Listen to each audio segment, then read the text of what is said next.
How do you make first contact with your potential customer?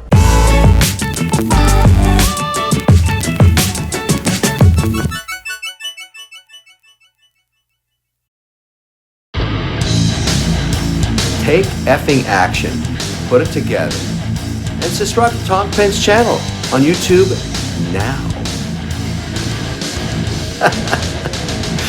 Yeah, I like it. It's crazy. So in other videos, we've talked about the sales process, that this is guaranteed to work if you follow this process and you do it with discipline and details. You're going to be top sales in Vietnam. We talked about prospecting, finding potential customers, and that out of 100 potential customers, only 2 will buy from you. It's a numbers game. Life is a numbers game.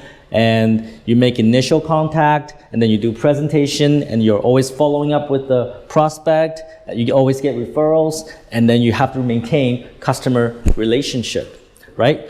This is the process that you need to follow in order to be a successful salesperson in Vietnam. But today, I want to focus on making that first contact, all right? The step where you're making that first contact, you're touching the customer for the very first time, making a phone call or meeting them in person. I want to talk about that situation. So there are many ways to make that initial contact.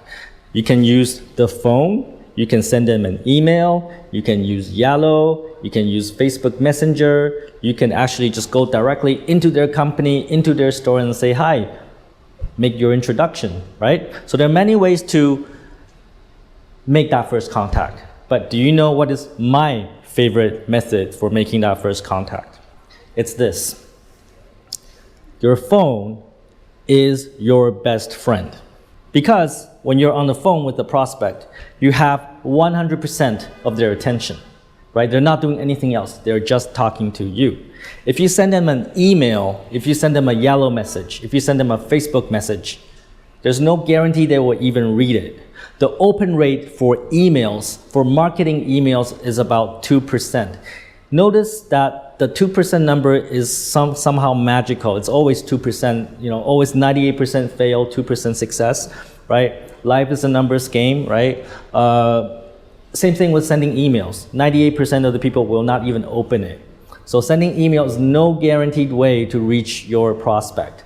Sending them Yellow messages or sending them Facebook messages is the same. There's no guarantee they will even get back to you. And in some cases, you're not their friend in Yellow, they may not even accept you. So they will never read your message.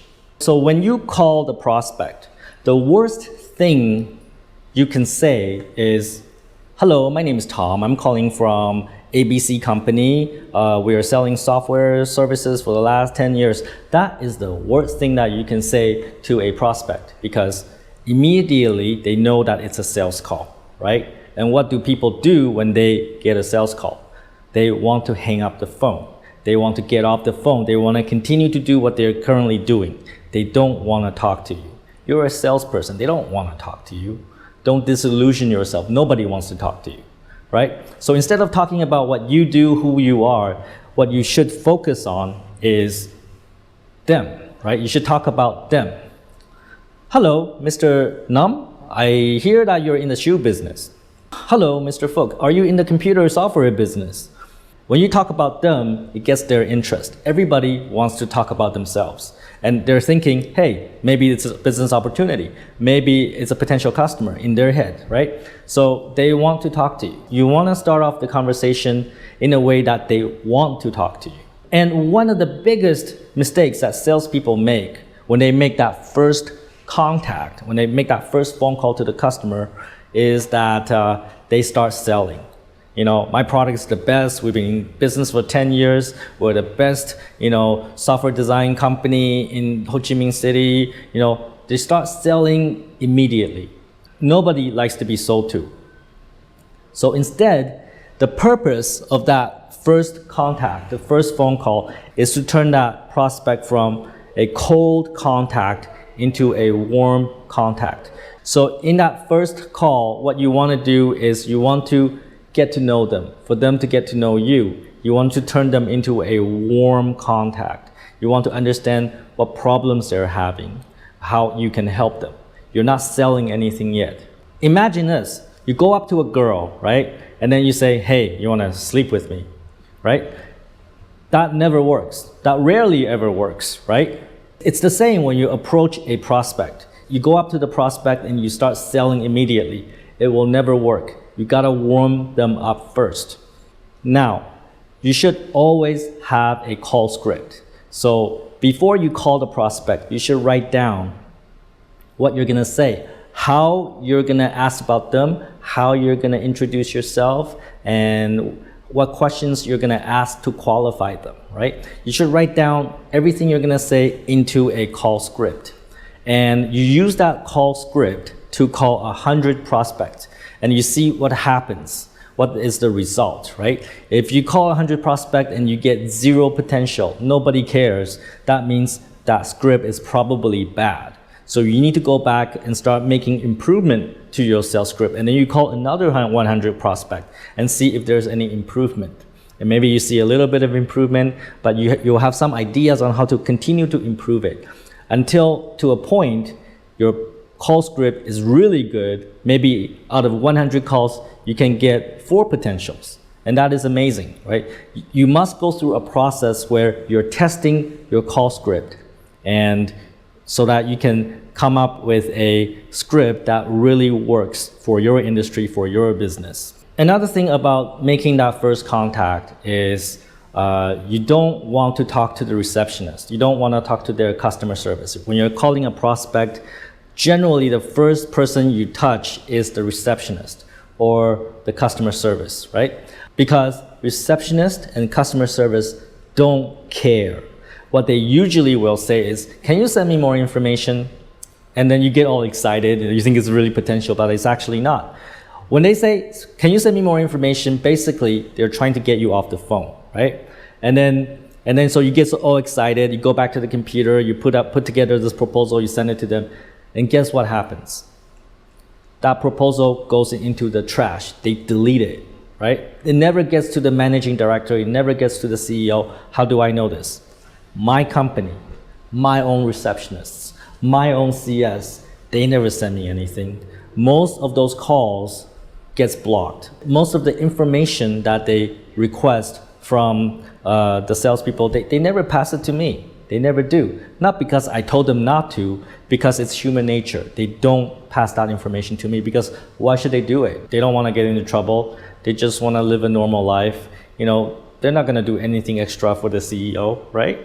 So it's the same with any other company, right? If the receptionist or the customer service asks you to send more information, don't do it, okay? What you should do when you call into a company is get through the receptionist or customer service. You want to talk to the managing director, you want to talk to the CEO, right? You want to get to the decision maker, you want to get to the key person, key contact. You don't want to talk to people that cannot make decisions. They cannot decide, they will not pass information, and you will not close that customer. So how do you get through receptionists and customer service? I asked this of all of my salespeople in Vietnam. Nobody knows how to do it. And I can get through any receptionists. I can get through any customer service. I can talk to CEO of any company if I want to.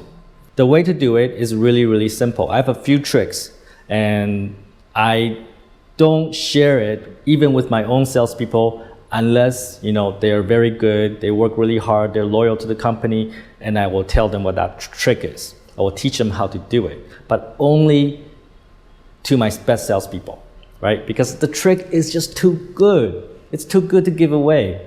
I'll tell you another story. I've been running this company for about 4 years, this one here. And only about 2 salespeople outside of our company can ever reach me because they understand the trick. Only 2 salespeople in 4 years. So if you really want to know what that trick is, how to get through receptionists, how to get through customer service, this is what I want. I want at least 1,000 subscribers to my channel. We're actually very close. We're at 700 right now. This channel is growing really, really fast. I don't think there's any channel that can reach the level that we are today, just within 4 weeks. And we're gonna hit that 1 million subscriber mark within 12 months. I guarantee you that. If I can get 1,000 subscribers in this channel, then I will reveal this trick. And this will be the best trick ever, how to get through receptionists and customer service. Because when you make that first contact, you don't want to talk to receptionists, you want to talk to key decision makers. In summary, your first contact situation, the first contact is not for you to sell. The first contact situation is for you to learn about the prospect, for them to know you, to warm up the prospect. You need a call script. You need to write down whatever you're going to say. And you need to continue improving that script. There are many ways to reach the prospect. Email, phone, Yellow, Messenger, but the best way is always the phone because you get their full attention. You do not want to start the first contact situation by talking about you. You should be talking about them to get their interest. You need to learn about their problems.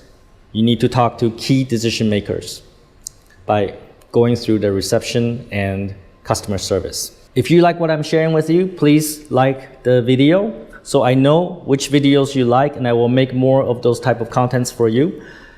Don't be a fucktard, and remember, always take fucking action. Make that first contact.